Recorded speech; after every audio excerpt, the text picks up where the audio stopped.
ऐसे हैं कि छुट्टी का दिन और सिर्फ सोने का दिन नहीं बल्कि कोशिश करनी है कि आने वाले ਜਿਹੜੇ दिन उन्होंने ਅਸੀਂ किस तरह मजीद बेहतर बढ़ा सकते हैं इस तरह ਅਸੀਂ ਅੱਜ ਗੱਲ ਕਰਦੇ ਹਾਂ अच्छा छुट्टी का दिन तो जरूर हो और बड़ा बेताबी नाल असां सारिਆਂ को छुट्टी के दिन का इंतजार होता ਜਿਹੜੇ चाहे वो बच्चे होवन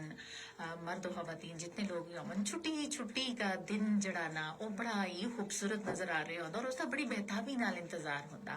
असल में दौर की गल भी इसी तरह की ऐसी कि जो छुट्टी हफ्ते की रात जी आसी ना उसका बड़ा सुकून की नींद आती होंगी ऐसी कि सुबह छुट्टी का दिन और असा आराम सुकून नाल जागना और पूरे दिन की रात टाइम बस ये प्लानिंग असा नहीं होंगी असी सोच होंगी असी दिमाग के अंदर कि असा सुन सुबह जड़ा ना असा दा वक्त जड़ा असा बड़ा सादा जिहा एक दौर गुजरिया था असा और उस विच असा दे ज़हन च वाहिद एक ये गल आनी होंदी सी कि सुबह असा सुन जल्दी उठना रूटीन वाइज ज़ाहिरा उस टाइम जड़ा दौर जड़ा असा ना वो राती जल्दी सोना और सुबह जल्दी सोना और सुबह जल्दी जागने का वक्त होंदा असा और शायद असी बड़ा एक सादा जिंदगी के अंदर रहंदे होया बहुत सारिया चीज़ां जड़ियां ना नेचुरल कुदरती तौर पर असी हासिल करके दिया से अपन ख्वाहिशां भी पूरियां करके दिया से और छुट्टी का दिन जड़ा आसा ना और अपने घर वालियां नाल अपने कजनां नाल अपने सहेलियां नाल जड़ा ना वो मिल बैठ कर बड़ी खूबसूरत अंदाज में गुजार रहे असें लेकिन उस दौर के अंदर और अज के दौर के अंदर बड़ा एक वाजिया ना जड़ा वो फर्क पाया जुलता कि अगर जे वो दौर बड़ा सादा जिहा वक्त होंदा सा महदूद ख्वाहिशां भी होंदियां सी लेकिन फिर भी असीं वो पूरियां करके दिया से महदूद ख्वाहिशां दे नाल महदूद चीज़ां नाल ना जिहड़ियां असां कोल मतलब असां को मिल जुलदियां आसियां वक्त लेकिन अज असी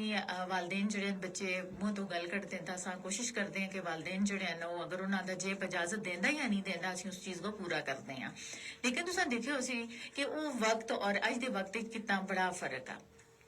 अज वो वक्त हो रहा असें छुट्टी को जड़ाना बिल्कुल उसी रूटीन नाल गुजार रहे होंगे असें कि असें राती जल्दी सोना और सुबह जल्दी जागना जाग के और कोशिश होती है कि सुबह जल्दी जागना और नाश्ते तो पहले नमाज दा तरीका यानी वही रूटीन होंदी है जिस तरह असी नमाज आम दिनों में सुबह सवेरे उठ के पढ़ते असें वालदा सो आवाज देंदे असें लेकिन असें सिर्फ सो गो दिन गुजारिया नहीं सुबह उठा नमाज पढ़ी और उस तो बाद कोशिश होती है कि बिस्तर के अंदर ही बैठे होया सर्दियों के दौरान यानी सर्दियों मौसम है या गर्मियों का मौसम है अपना असी होमवर्क जो घर का काम असों स्कूल की तरफों मिलिया होंदा असी उसको बड़े खूबसूरत तरीके नाल ना बड़ी दिल लगी नाल करके छोड़ देंगे असी कि असा पूरा दिन जड़ा फिर वो बाकी जड़ा ना उस वक्त को तकसीम किया होंदा असा कि असा सोन इतने बजे तो इतने बजे तक असा सोन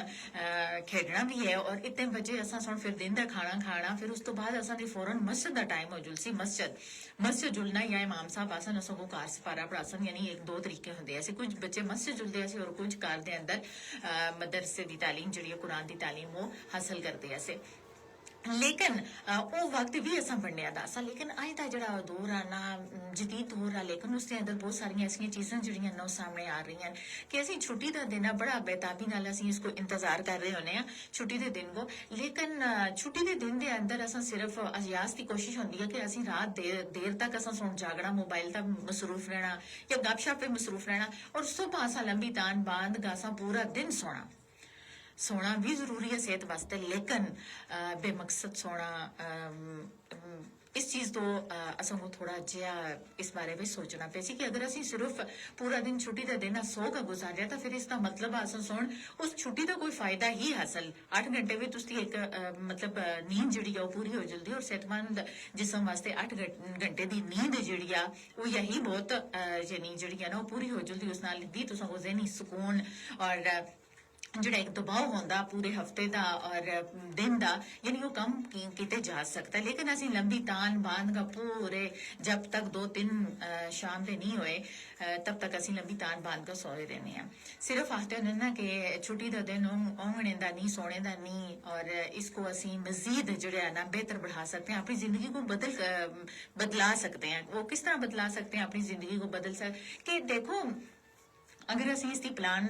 ਕਰਕੇ ਨਾ ਆਉਣੇ ਵਾਲੇ ਜਿਹੜੇ ਦਿਨ ਹਨ ਅਸੀਂ ਉਸ ਦੀ ਪਲਾਨਿੰਗ ਅਗਰ ਅਸੀਂ ਕਰਾਂ ਔਰ ਸਭ ਤੋਂ ਪਹਿਲੇ ਅਸੀਂ ਉਸੇ ਤਰ੍ਹਾਂ ਰੂਟੀਨ ਵਾਈਜ਼ ਉੱਠਾਂ ਚਲੋ ਅਗਰ 1-2 ਘੰਟੇ ਅਸੀਂ ਜ਼ਿਆਦਾ ਸੋ ਗਏ ਤਾਂ ਕੋਈ ਹਰਜ ਨਹੀਂ ਲੇਕਿਨ ਉੱਠਿਆ ਆਪਣੇ तमाम तर पूरे दिन ਜਿਹੜਾ ਉਸको ਅਸਾਂ ਕਿਸ ਤਰ੍ਹਾਂ ਗੁਜ਼ਾਰਨਾ ਆਪਣੇ ਘਰ ਵਾਲਿਆਂ को ਟਾਈਮ ਦੇਣਾ ਆਪਣੀ ਫੈਮਿਲੀ को ਟਾਈਮ ਦੇਣਾ ਆਪਣੇ ਬੱਚਿਆਂ ਵਾਸਤੇ ਟਾਈਮ ਕੱਢਣਾ ਆਪਣੇ ਰਿਸ਼ਤੇਦਾਰਾਂ ਵਾਸਤੇ ਟਾਈਮ ਕੱਢਣਾ ਲੇਕਿਨ ਅਗਰ ਅਸੀਂ ਪੂਰਾ ਦਿਨ ਸੋ ਕਾ ਗੁਜ਼ਾਰ ਛੜਿਆ ਤਾਂ ਸ਼ਾਮ ਦਿਨ ਹੀ ਬਹੁਤ ਛੋਟੇ ਸਰਦੀਆਂ ਦੇ ਔਰ ਸ਼ਾਮ ਜਿਹੜੀ ਹੈ ਇੱਕਦਮ ਫਿਰ यानी सूरज गरूब होया और उस तो बाद बाकी वक्त जड़ा फिर वो कुछ भी बाकी जड़ा नहीं बचता फिर सोचने कि इंसान सोचसी और बाकी जड़े आने वाले जड़े दिन हैं उसकी क्या प्लानिंग करसी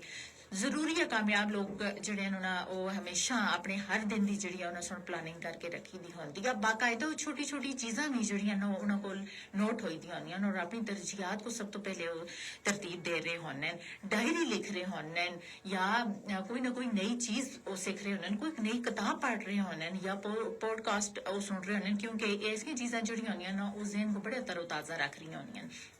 और इंसान बहुत कुछ इन चीज़ों तो सीख भी रहा होता हमेशा कोशिश करो कि छुट्टी का दिन जड़ा है वो सोग नहीं गुजारना बल्कि जोड़े नौजवान मेरे भरान मैं जरूर उन्होंने जिक्र करसा कि सोग सिर्फ नहीं गुजारना बल्कि ऐसा नहीं कि मोबाइल का पूरा दिन तो सादा गुजर जला और फजूल किस्म का असा सुन अपनी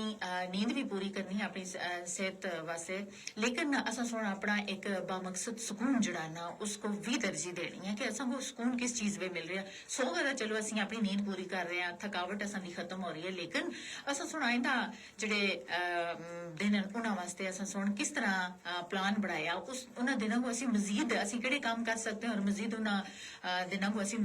ਕਿਸ ਤਰ੍ਹਾਂ ਬਿਹਤਰ ਬਣਾ ਸਕਦੇ ਹਾਂ ਸਹੀ ਚੀਜ਼ ਜ਼ਰੂਰ ਸੋਚਣੀ ਹੈ ਤਾਂ ਹੀ ਅਸੀਂ ਕਿਸੇ ਮਕਸਦ ਤੱਕ ਪਹੁੰਚ ਸਕਦੇ ਹਾਂ ਤਾਂ ਹੀ ਅਸਾਂ ਨੂੰ ਕੋਈ ਕਾਮਯਾਬੀ ਜਿਹੜੀ ਆ ਉਹ ਫਿਰ ਮਿਲ ਸਕਦੀ ਹੈ ਸਿਰਫ ਅਗਰ ਅਸੀਂ ਪੂਰਾ ਦਿਨ ਸੋ ਕੇ ਗੁਜ਼ਾਰਸਾਂ ਔਰ ਉੱਠਸਾਂ ਔਰ ਫਿਰ ਉਸ ਤੋਂ ਬਾਅਦ ਮੋਬਾਈਲ ਤਾਂ ਬਿਜ਼ੀ ਰਹਿਸਾਂ ਚੁੱਪ ਰਹਿਸਾਂ ਹਾਂ ਜੀ ਆਈ ਛੁੱਟੀ है कोई मेरे नाल बोला नहीं आई मैं बिल्कुल सोना या घर दे अंदर शोर शराबा नहीं होना चाहिए ਅੱਜ ਮੈਂ ਪੂਰੇ ਯਾਨੀ ਨੀਂਦ ਆਪਣੀ ਪੂਰੀ ਕਰਨੀ ਔਰ ਥਕਾਵਟ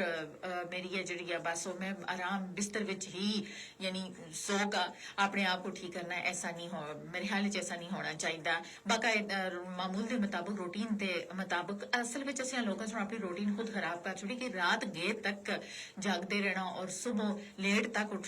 ਲੇਟ ਉੱਠਣਾ ਔਰ ਜਿਹੜੇ ਲੋਕ ਮਤਲਬ ਨੌਕਰੀ ਕਰ ਰਹੇ ਹਨ ਉਹਨਾਂ ਲੋਕਾਂ ਦੀ ਤਾਂ ਚਲੋ ਮਜਬੂਰੀ ਹੈ ਕਿ ਉੱਠਦੇ ਨੂੰ ਸਵੇਰੇ ਫਿਰ ਉਹਨਾਂ ਬੱਚਿਆਂ ਨੂੰ ਵੀ ਸਕੂਲ ਭੇਜਣਾ ਹੁੰਦਾ ਖੁਦ ਵੀ ਤਿਆਰ ਹੋ ਗਏ ਉਹ ਆਫਿਸ ਦੀ ਤਰਫ ਨਿਕਲ ਰਹੇ ਹੋਣ ਟਾਈਮ ਤਾਂ ਪਹੁੰਚਣੇ ਵਾਸਤੇ ਜ਼ਰੂਰੀ ਹੈ ਕਿ ਆਪਣੀ ਰੂਟੀਨ ਜਿਹੜੀ ਹੈ ਨਾ ਉਸਕੋ ਹਮੇਸ਼ਾ ਜਿਹੜਾ ਨਾ ਉਹ बढ़ा के रखो कि असा किस टाइम सोना और किस टाइम जागना जिन्ना लोगों की जिंदगी के अंदर वक्त की पाबंदी नहीं वक्त की कदर नहीं और उन्होंने लोगों से कोई एक प्लान नहीं अगर तैयार किया होंदा आने वाले दिनों वास्ते